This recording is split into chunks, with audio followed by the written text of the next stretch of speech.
जय राम जी की। श्री वाल्मीकि रामायण उत्तरकांड 22वां सर्ग। यमराज और रावण का युद्ध। यम का रावण के वध के लिए उठाए हुए काल दंड को ब्रह्मा जी के कहने से लौटा लेना। विजयी रावण का यमलोक से प्रस्थान। जय राम जी की। अगस्त जी कहते हैं, रघुनंदन, रावण के उस महानाद को सुनकर सूर्यपुत्र भगवान यम ने यह समझ लिया कि शत्रु विजयी हुआ और मेरी सेना मारी गई। मेरे योद्धा मारे गए यह जानकर यमराज के नेत्र क्रोध से लाल हो गए और वे उतावले होकर सारथी से बोले, मेरा रथ ले आओ।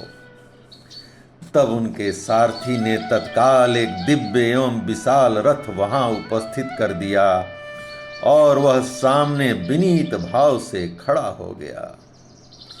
फिर वे महातेजस्वी यम उस रथ पर आरूढ़ हुए। उनके आगे प्रास और मुदगर हाथ में लिए साक्षात मृत्यु देवता खड़े थे, जो प्रवाह रूप से सदा बने रहने वाले इस समस्त त्रिभुवन का संहार करते हैं। उनके पार्श्वभाग में कालदंड मूर्तिमान होकर खड़ा हुआ, जो उनका मुख्य एवं दिव्य आयुध है। वह अपने तेज से अग्नि के समान प्रज्वलित हो रहा था। उनके दोनों बगल में छिद्र रहित काल पास खड़े थे और जिसका स्पर्श अग्नि के समान दुस्सह है, वह मुदगर भी मूर्तिमान होकर उपस्थित था। समस्त लोकों को भय देने वाले साक्षात काल को कुपित हुआ देख तीनों लोकों में हलचल मच गई। समस्त देवता कांप उठे। तदंतर सारथी ने सुंदर कांति वाले घोड़ों को हाँका और वह रथ भयानक आवाज करता हुआ उस स्थान पर जा पहुंचा जहां राक्षस राज रावण खड़ा था। इंद्र के घोड़ों के समान तेजस्वी और मन के समान शीघ्रगामी उन घोड़ों ने यमराज को क्षण भर में उस स्थान पर पहुंचा दिया जहां युद्ध चल रहा था। मृत्यु देवता के साथ उस विकराल रथ को आया देख राक्षस राज के सचिव सहसा वहां से भाग खड़े हुए।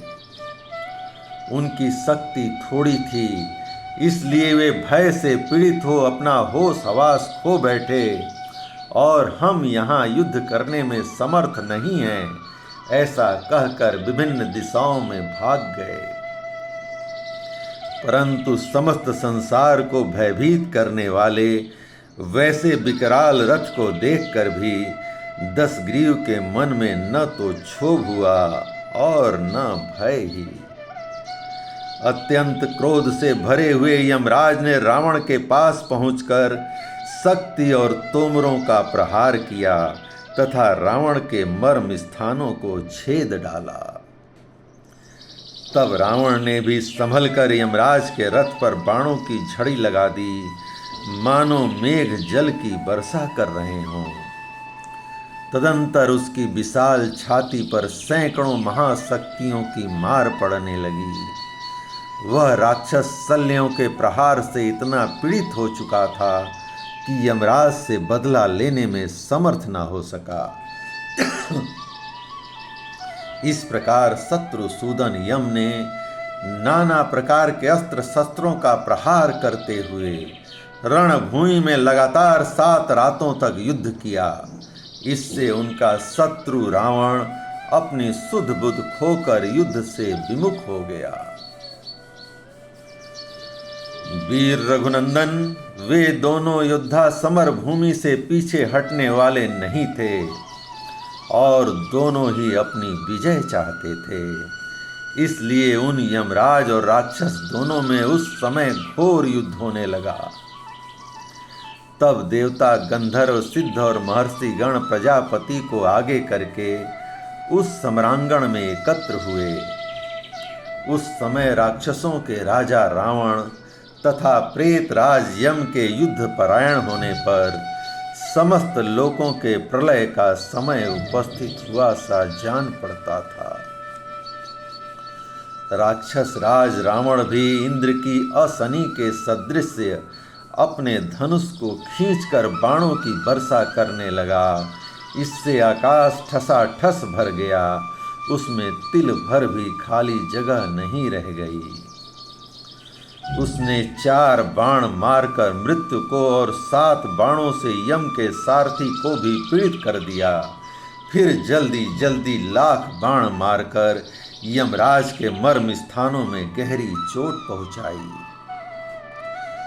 तब यमराज के क्रोध की सीमा न रही, उनके मुख से वह रोष अग्नि बनकर प्रकट हुआ। वह आग ज्वालामालाओं से मंडित श्वास वायु से संयुक्त तथा धूम से आच्छन्न दिखाई देती थी।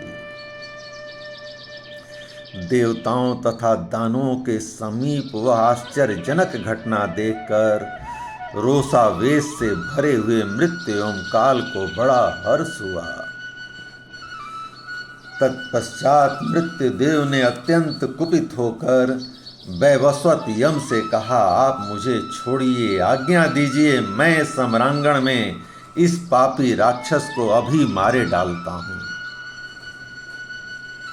महाराज, यह मेरी स्वभाव सिद्ध मर्यादा है कि मुझसे भिड़कर यह राक्षस जीवित नहीं रह सकता।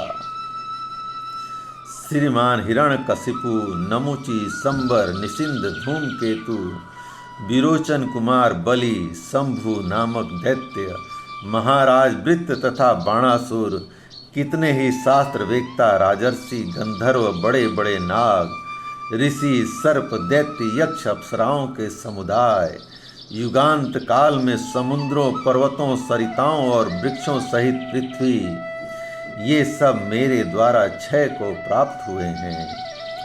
ये तथा दूसरे बहुतेरे बलवान एवं दुर्जय वीर भी मेरे द्वारा विनाश को प्राप्त हो चुके हैं। फिर यह निशाचर किस गिनती में है? धर्मज्ञ, आप मुझे छोड़ दीजिए, मैं इसे अवश्य मार डालूंगा। जिसे मैं देख लूं वह कोई बलवान होने पर भी जीवित नहीं रह सकता। काल मेरी दृष्टि पड़ने पर वह रावण 2 घड़ी भी जीवन धारण नहीं कर सकेगा। मेरे इस कथन का तात्पर्य केवल अपने बल को प्रकाशित करना मात्र नहीं है, अपितु यह स्वभाव सिद्ध मर्यादा है।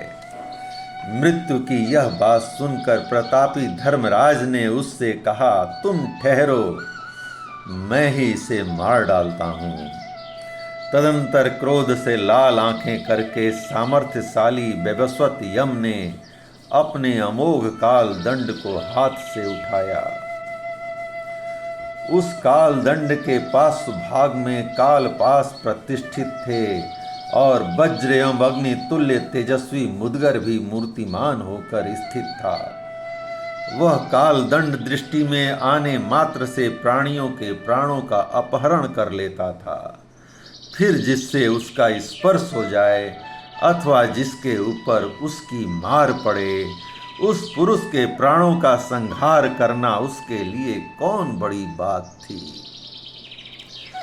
ज्वालाओं से घिरा हुआ वह कालदंड उस राक्षस को दग्ध सा कर देने के लिए उद्यत था।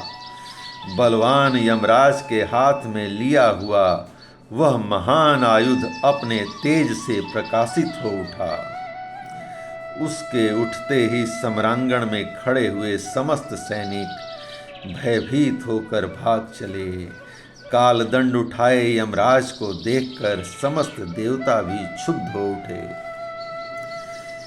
यमराज उस दंड से रावण पर प्रहार करना ही चाहते थे कि साक्षात पितामह ब्रह्मा वहां आ पहुंचे।